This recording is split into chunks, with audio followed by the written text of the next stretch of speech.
Oke, di part awal kita melakukan konseling, konselor terlebih dahulu harus memperkenalkan dirinya. Nah, di sini kami menggunakan media WhatsApp untuk melakukan konseling. Nah, di sini kita udah mengucapkan salam. Kalau udah mengucapkan salam, di sini sebagai konselor yang baik harus menggunakan bahasa yang sopan dan harus memperkenalkan dirinya sedetail mungkin kepada pasien. Nah, selanjutnya kita setelah memperkenalkan diri, kita menanyakan, mengkonfirmasi ulang kepada si ibu apakah benar ini itu kontak pasien atau bukan. Jangan sampai ada kekeliruan seperti itu.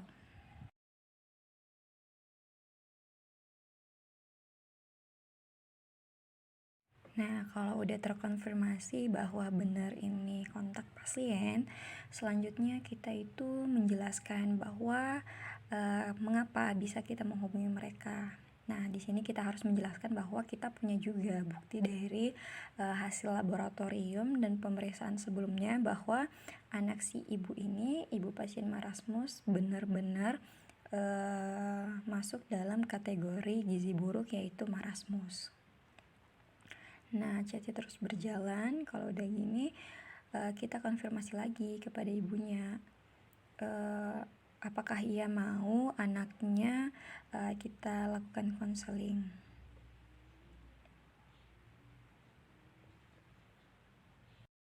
Oke, di sini chatnya akan terus berlanjut.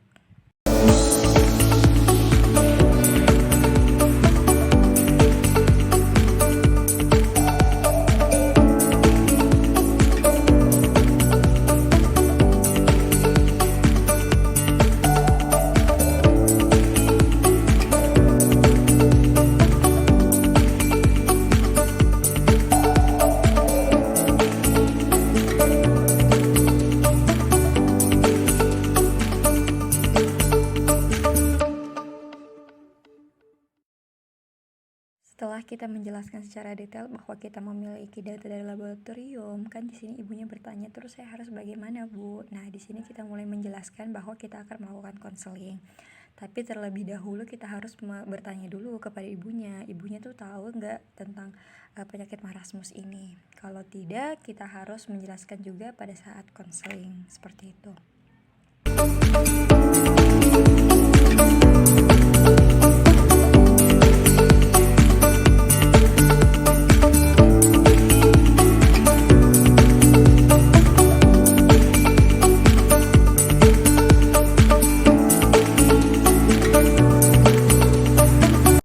Karena di sini si ibu sudah mengatakan tidak tahu mengenai penyakit marasmus, oke, selanjutnya kita meminta persetujuan untuk melakukan konseling. Ada di part chat selanjutnya. Kita menunggu kelanjutannya lagi.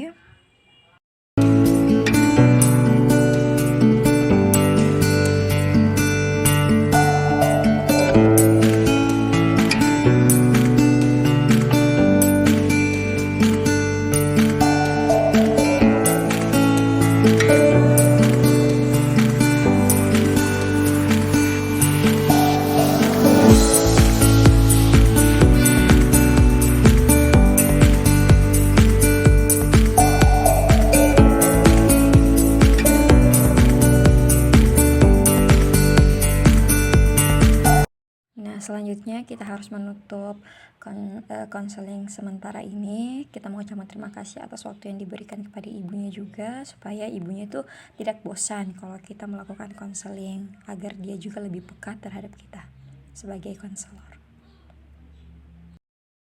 Nah, di sini kita masuk pada part kita menjelaskan kepada ibunya tentang marasmus. Nah, marasmus adalah suatu penyakit yang disebabkan karena kurangnya intake protein dan karbohidrat lemak kepada pasien atau anak. Nah, gejalanya bisa dilihat ada rewel, giganya ngambang, terus wajahnya seperti orang tua. Pokoknya perkembangannya itu tidak sama seperti anak normal.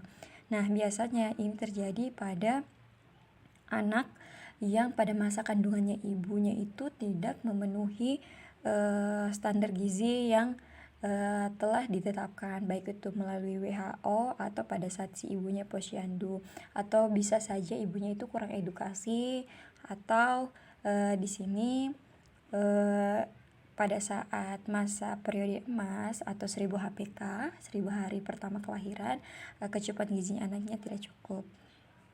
Baik Bu, untuk selanjutnya kami akan memaparkan mengenai proses asuhan gizi terstandar anak ibu. Nah, di sini sudah ada diagnosa medisnya, keluhan utama anak ibu, riwayat penyakit sekarang, riwayat penyakit terdahulu, riwayat penyakit keluarga. Terus kita akan men-screening gizi. Itu dilihat dari umurnya anaknya ibu, berat badannya, tinggi badannya, semua sudah kami cakup. Nah, kita juga di sini melampirkan mengenai data laboratorium, fisik klinis, dan sampai riwayat gizi dahulu serta kebiasaan makannya. Nah, terus di sini kami sudah mengidentifikasi sebenarnya apa sih masalahnya anaknya ibu. Ternyata anak ibu itu permasalahannya ada di saluran pencernaan yang kurang baik dalam memproduksi makanan. Selanjutnya kita akan masuk ke tahap rencana terapi edukasi, dan rencana sampai monitoring evaluasi. Nah, pada saat kita rencana terapi, kita akan menjelaskan juga tujuan dietnya, syarat dietnya, dan kebutuhan ibu juga, anaknya ibu juga selama beberapa hari, dan didapatkan bahwa protein yang harus dikonsumsi itu sebesar 56,13, lemaknya 32,33, terus karbohidratnya itu 200,5 gram. Nah, selanjutnya itu kami menyerahkan juga kepada ibu, tapi kami juga akan merekomendasikan menu-menu apa saja yang boleh dan tidak boleh dimakan. Nah, untuk dietnya sendiri di sini Ibu, kita akan menggunakan formula F75. Nah, jangan bingung karena formula F75 itu akan kami berikan dari pihak puskesmas. Ibu tinggal mengambil saja, tapi karena ini kita masuk dalam masa pandemi ya Bu, jadi di sini kita akan mengirimkan Ibu ke rumahnya Ibu. Nah, formula F75 itu salah satu formula yang telah ditetapkan WHO ya Bu, yang dimana sudah terstandar untuk memang mengatasi masalah gizi buruk. Nah, ibunya juga tidak perlu bingung di mana akan mendapatkan formula F75, karena formula F75 itu akan kami yang berikan ya Bu. Seperti itu. Untuk selanjutnya, ibu bisa membaca sendiri. Apabila ada yang kurang dipahami, ibu boleh bertanya juga, baik via WhatsApp atau telepon ya Bu.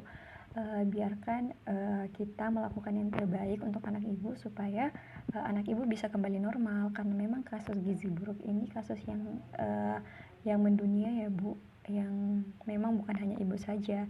Terus ibu jangan merasa anak ibu itu orang yang tidak spesial. Semua anak itu anak yang spesial ya Bu, hanya memang anak ibu ini lagi menghadapi suatu masalah penyakit yang bisa itu 3/10 di antara anak-anak orang lain. Tapi memang anak ibu ini kemungkinan pada masa perkembangan pertumbuhannya akan lambat karena dia memang menghadapi masalah pada masalah marasmus ya Bu. Tetap semangat Bu, jangan lupa untuk berdoa juga. Terima kasih. Okay guys, thanks for watching.